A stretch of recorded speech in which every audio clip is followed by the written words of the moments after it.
Assalamualaikum warahmatullahi wabarakatuh.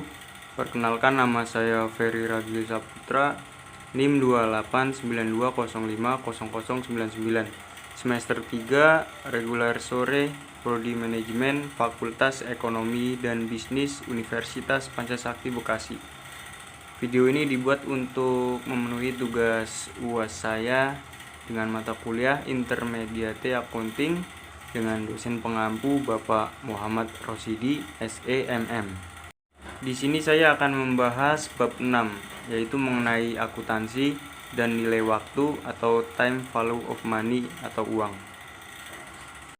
Berikut ini adalah konsep dari nilai waktu dasar. Di dalam ilmu akuntansi, istilah nilai waktu dari uang atau biasa disebut dengan time value of money menunjukkan hubungan antara masa atau waktu dan uang, bahwa $1 yang diterima oleh perusahaan pada hari ini akan lebih berharga daripada $1 yang akan diterima perusahaan di masa yang akan datang. Aplikasi konsep nilai waktu: yang pertama wesel, yang kedua risk, yang ketiga pensiun dan tunjangan pasca pensiun lainnya, yang keempat aktiva jangka panjang, yang kelima dana pelunasan, yang keenam penggabungan bisnis, yang ketujuh pengungkapan, dan yang ke-8 kontrak angsuran. Kemudian sifat bunga. Bunga adalah suatu kelebihan atas kas yang diterima ataupun dibayarkan kembali di atas jumlah pokok pinjaman atau prinsipal. Kemudian bunga sederhana. Bunga sederhana atau yang biasa dikenal sebagai simple interest hanya dihitung pada jumlah yang merupakan pokok pinjamannya. Jumlah dari bunga ini adalah suatu pengembalian jumlah pokok sepanjang satu periode operasi perusahaan. Bunga majemuk. Bunga majemuk yaitu bentuk pengembalian atas suatu pokok pinjaman selama 2 periode waktu operasi perusahaan atau lebih. Variabel-variabel fundamental.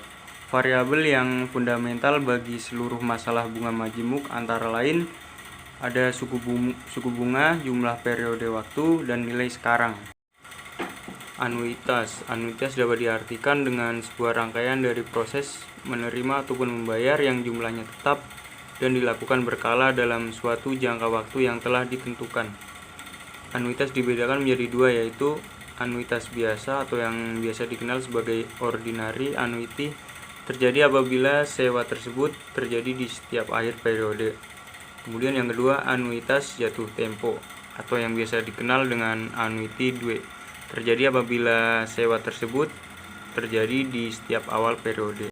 Kemudian kita akan membahas bab 7, yaitu mengenai kas dan piutang.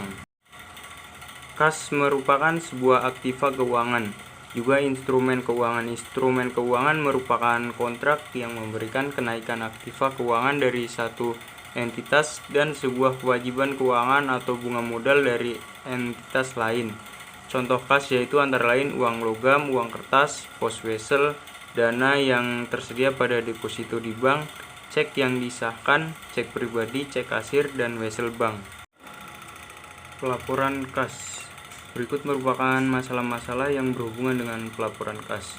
Yang pertama, equivalent kas, yang kedua, overdraft bank, dan yang terakhir, kas yang dibatasi atau restriktif. Piutang atau receivables merupakan klaim atas uang, barang, ataupun jasa kepada pelanggan ataupun pihak lain yang berkepentingan di dalamnya. Kemudian piutang dagang. Piutang dagang adalah sejumlah barang maupun jasa yang terhutang oleh pelanggan, di mana barang ataupun jasa itu telah diberikan kepada pelanggan di masa lalu sebagai bagian dari operasi bisnis yang normal bagi sebuah perusahaan.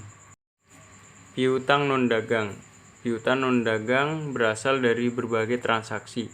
Contoh piutang non-dagang adalah uang muka kepada karyawan dan staf, kemudian uang muka kepada anak perusahaan, deposito untuk menutup kemungkinan kerugian dan kerusakan, deposito sebagai jaminan penyediaan jasa atau pembayaran, piutang dividen atau bunga, klaim terhadap perusahaan asuransi untuk kerugian yang dipertanggungan, terdakwa dalam suatu perkara hukum, badan-badan pemerintah untuk mengembalikan pajak, perusahaan pengangkutan untuk barang yang rusak atau hilang, kreditor untuk barang yang dikembalikan, rusak atau hilang, dan pelanggan untuk barang-barang yang dapat dikembalikan, seperti krat, kontainer, dan lain-lain.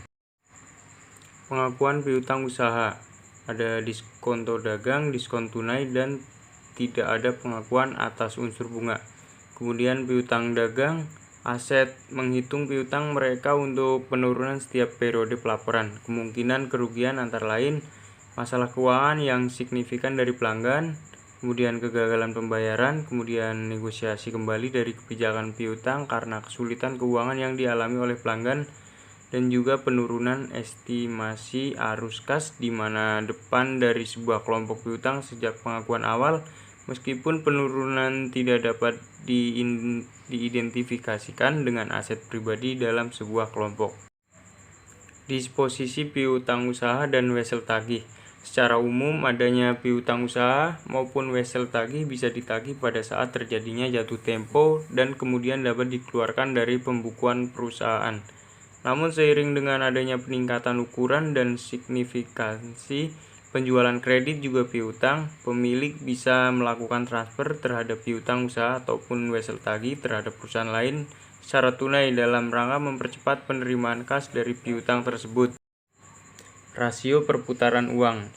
Rasio keuangan seringkali digunakan untuk mengevaluasi likuiditas piutang usaha yang dimiliki oleh perusahaan. Rasio yang digunakan dalam melakukan penilaian terhadap likuiditas piutang yaitu rasio perputaran piutang.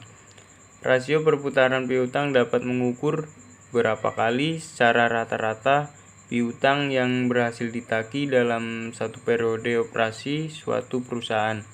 Rasio ini kemudian bisa dihitung dengan cara melakukan pembagian antara penjualan bersih dan piutang rata-rata bersih yang beredar pada tahun berjalan. Demikian yang dapat saya sampaikan. Jika banyak kekurangan, saya mohon maaf. Saya ucapkan terima kasih. Wassalamualaikum warahmatullahi wabarakatuh.